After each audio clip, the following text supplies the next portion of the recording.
Joining us now to break down the Republican agenda and how it plays into the 2020 race is Representative Debbie Lesko, the Congresswoman proudly serving the 8th District of Arizona. So, Congresswoman, I saw that you were yesterday alongside the president in your home state of Arizona in the city of Yuma. What was that experience like? It was awesome. It was absolutely awesome. It is so energizing to see President Trump. And, his message resonates. I mean, when you see hundreds of people waiting for hours in like 118-degree temperature in Yuma, Arizona, you know that Arizonans support President Trump. I mean, there was just enthusiasm. I was excited. It was great to greet him again when he came off of Air Force One. It was hot as heck, but we didn't care. We love him. And we saw people in the crowd, too. I mean, they were sweating bullets, but they were nonetheless sitting right there with face masks, may I add, so that 118 that you're talking about may seem a little bit hotter. I know people in your home state like to say it's a dry heat, but 118 is 118 no matter what. But the reason why he was down there as well, one of the big pieces was to talk about the idea of illegal immigration. He wanted to talk about, for example, border security and what they're doing down there in the home state of Arizona. But it's a conversation that as of recently, given the coronavirus and the protests and police reforms, it hasn't been at the forefront as much. So is immigration still one of the top topics, I should say, for Republicans? Oh, most definitely, especially in Arizona. Illegal immigration has been a big problem in Arizona for many, many years. And when we've done polling for years and years, it's usually at the top. Now probably defunding the police like these radical Democrats want to do and have been doing is probably at the top, but illegal immigration is really up there. And President Trump has done a great job. I mean, I just went to the border again yesterday after this and saw the new fence. They're already at 275 miles of new fence being built. They're going to be doing, 300 by the end of maybe this week or next week of miles.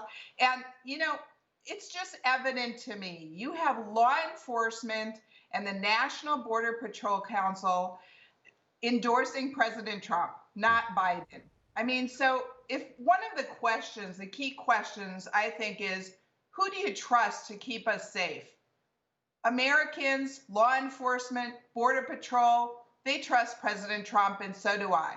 Yeah, and I think it's worth noting, too, that the police associations across the country are largely endorsing President Trump as well. Really, if it comes down to law enforcement in any regard, it seems like they have taken a side in this election. And in some cases, it's very strange. I know that the National Police Union, for example, in the past has endorsed President Obama, and this time they're deciding not to endorse Joe Biden, but instead President Trump. We saw the same thing with the New York City Police Benevolent Association, also endorsing President Trump. So we're starting to see a pattern here a little bit when it comes to law enforcement. But there's also this kind of topic that overlaps all of this, and it's the idea of China's involvement in the United States.